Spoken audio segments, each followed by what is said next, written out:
Hello, Aries. Welcome to Mary's Angel Tarot. I'm here today to do your reading. This is for Aries, Sun, Moon, Rising, and Venus signs.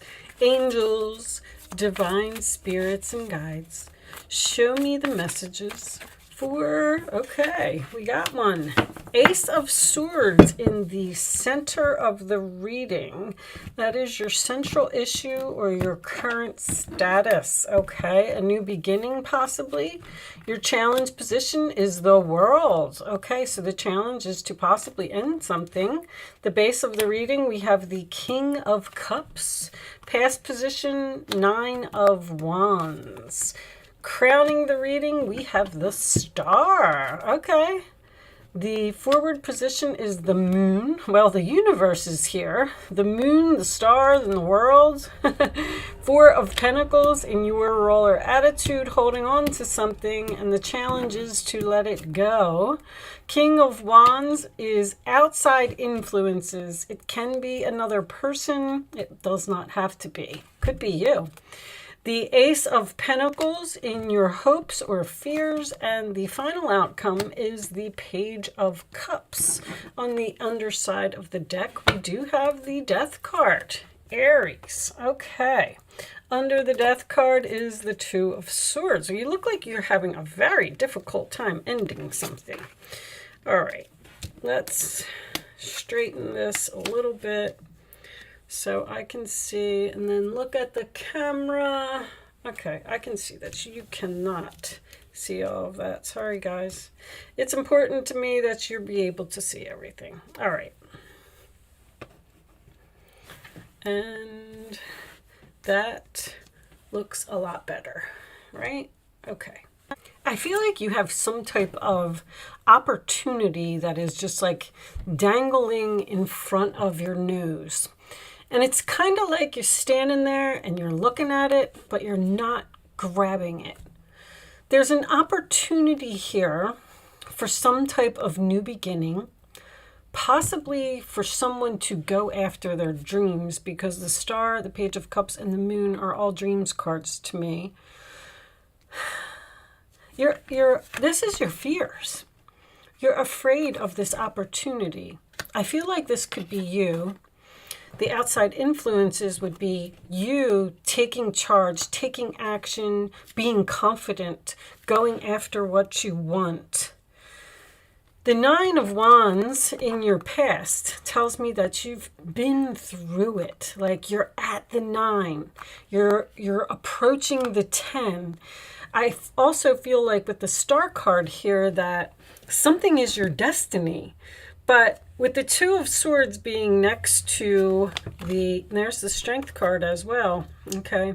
With the Two of Swords being next to the Death card, this is a difficult choice to end something. And the Strength card would back up exactly what I was saying about your confidence. You need the strength to let go of something. With this Moon card here, I feel like you're afraid of what the future may hold. The Four of Pentacles in your roller attitude tells me that you're holding on to something that no longer serves you. The Four of Pentacles also signifies someone who may be saving money. You may be saving money before you feel like you're actually ready to end something. Whatever this is, it's your wish fulfillment. It's something that you've always wanted to do. This could be, someone may want to open their own business here with the Ace of Pentacles. I feel like you're talking to other people about this, or you're trying to figure this out, or you're asking for others' advice. Whatever it is, it's about cutting something or someone out of your life. You have the two aces here. It tells me your new beginning is here. You have the World card, but it's in your challenge position. All of your lessons have been learned. All your karmic debts have been paid. Like a cycle is complete here. With the Page and the two aces, I feel like it's time for you to move on to the next thing, but you're just really in deep thought. Like you're weighing all of your pros and cons, or comparing your options. What's going to happen if I do this? And then what's going to happen if I do that? There's a very strong analysis paralysis here. The Nine of Wands signifies someone who's exhausted. I don't know how much longer I can stand here. I don't know how much longer I can do this. I know that we have a Scorpio full moon coming up. I somehow feel like that is significant for you in ending something. The Scorpio full moon is going to highlight a lot of changes, death and rebirth, transformation. It's also the sign of other people's money, taxes, inheritances, even shared resources, with another person. The Scorpio full moon seems to be very significant here. Let's get you a couple of messages from the guardian angels. And let's see if we can get a little bit more information. Angels, any additional messages regarding this reading on the table for Aries, please? What messages do you have for Aries? That's too many. All right. Oh, perfect. Thank you.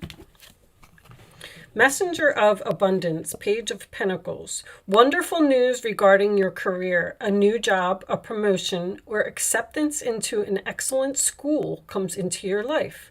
You might feel ready to do something that's challenging and fulfilling. The situation may involve someone who's fun to be around and sometimes mischievous. This person who may be you is youthful, optimistic, and very clever. So this may have something to do with changing careers, or possibly, I feel like this could be some type of a creative business that may be on your mind. And the money may be what's holding you back. Show me another message for Scorpio, please. Okay, I'm going to take this one. I'm not going to take those. The Empress. Dear one, you're being called to action. Again, you're ready to accomplish great things and truly come into the fullness of who you are. It's time for great creativity. That is coming out twice. Giving birth to beloved projects or becoming a parent. And I was going to say that because King of Cups and the Page of Cups in the same reading to me is a parent-child. Someone may think that they're not ready to have children, and they are holding on to their money or waiting until they're more stable to do so. Follow your passion so that abundance and prosperity manifest for you. The King of Wands is also something you're passionate about. There's this really, really strong energy of, I want to do this so bad, but I'm so scared. I'm scared to take the first step. I don't know if it's going to work. Sometimes we can't just not take any type of action because, we're scared of what the future holds. And I can't even believe that I'm saying this in an Aries reading. You all, being a cardinal sign, you have no problem initiating things. Being a fire sign, you have no problem taking action. But Two of Swords is a stalemate. I'm also getting pretending to be happy, and you're really not. Okay, let's get another message. Let's see if we could get a little more information. Angels, do you have any additional messages? Okay, we'll take that one. Caressa, you are at the end of a cycle in your life. Call upon your angels to comfort you and to guide you to your next step. Happiness awaits you now. Once again, I don't know what this is. I can't really pull any more from this reading. You're just not moving. You're looking at it. There's a lot of love here. There's a lot of emotion here. I'm also getting the obvious head over heart decision as well. It's like you're staying in something out of obligation, or you're staying in something because you made a promise, or you're just being kind, caring, patient. It's time for you to take some type of action here. All right, what's on the bottom? You are protected from all types of harm. The worst is now behind you. I ask you to relax and feel safe. You're not relaxed. I feel like you're worried. I can't believe that the Nine of Swords is not here.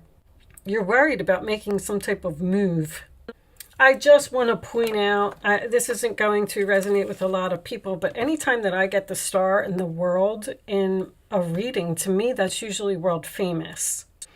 I feel like with the Ace of Pentacles and Ace of Swords here, that could be potential for someone if they make a move. You know, the World card being in your challenge position would, to me, represent a sacrifice. There's something here that you have to let go of in order to follow your dreams or go after your passion. And I just don't feel like you're doing it. All right, I'm going to pull you another angel message. I've chosen a bunch of angel decks for these readings for May because Mars has moved into Cancer, and I tried to do a couple of readings yesterday and they were pretty brutal, actually. So yeah, sever vows of poverty. Somebody's saving money here. They're like, I don't have enough money to do this. I'm not going to be successful. I'm not confident in what the future holds. Dear one, there's no need to suffer or sacrifice. Hold the intention of undoing any vows of poverty or self-denial that you have made, consciously or unconsciously in any lifetime. As you do so, all effects of these vows will be undone for everyone involved in all directions of time. Somebody's worried about their money or worried about their stability here. And this one fell out too. Where you put your focus is where you receive your outcome. Your priorities are calling you, which may produce a feeling of anxiety. Thank you, angels. I knew it. Unless you give them the time and attention they and you deserve. Even a small amount of time devoted to your priorities will help you feel better and more confident. You're not confident either. I mean, the messages just keep repeating now. But whatever this is, they're telling you to just take small steps towards it. I feel like with a Page of Cups, this could be getting more information or researching something. Like, don't just sit in this, I don't know if I want to say denial stage. It's not that you're in denial. It's because I feel like, didn't this one of these cards said about being in denial or self-denial? The Two of Swords can represent denial. I don't feel like you're in denial. I just feel like you know what you want. You're just afraid to go after it. But because I keep repeating myself and I feel like I'm not really getting much more out of this reading, yeah, with Mars in Cancer, I just decided to use a lot softer cards because the cards that I was getting was not going to make a nice reading. So here's unlikely, flipped right out of the deck. It will be unlikely that you will fail. Or whatever you're thinking is going to happen is not going to happen. It's going to be unlikely. All right, I'm just going to put that on the side. We're going to do an angel answer segment where you can have the chance to ask a question if you would like to. I'm going to lay 3 cards face down on the table. And when the third card is down, you're going to pick 1, 2, or 3 as the answer to your question. It's important that you only pick one number, the first number that comes to your mind, and you don't change your mind. You know, oh, I should pick 2, I should pick 3, I should pick that. Whatever the first number is that comes to your mind, that's your answer. Okay, and this is just your intuition. The moon is about your intuition, okay? So this is just an exercise to teach you how to learn to use your gut. First instinct, just like that, okay? Pick 1, 2, or 3. Here are your answers, Aries. Helpful people. Oops. Yes. Somebody got a big yes with an exclamation point. And there's something better. I can see the something better. There's really something better here if you would just take action, feel confident, stop worrying about failing, stop worrying about what the future may hold, follow your passion, follow your dreams, and just go after it. Even, it's like a fool type of energy, you know, even if you jump off of the cliff and it doesn't work out, then you get up and you dust yourself off and you go on to the next thing. But you can't just sit back and keep asking, what if I would have, what if I would have? This is the kind of energy that I'm getting from this reading. There's something here that you need to make a priority because it's going to have an absolutely beautiful outcome if you would just do it. That's what I'm going to call this reading. Just do it, Aries. With that said, I am going to leave that there, Aries. I do hope I was able to help someone with this message today. Thank you so much for watching. Good luck with your situation, and I will see you soon.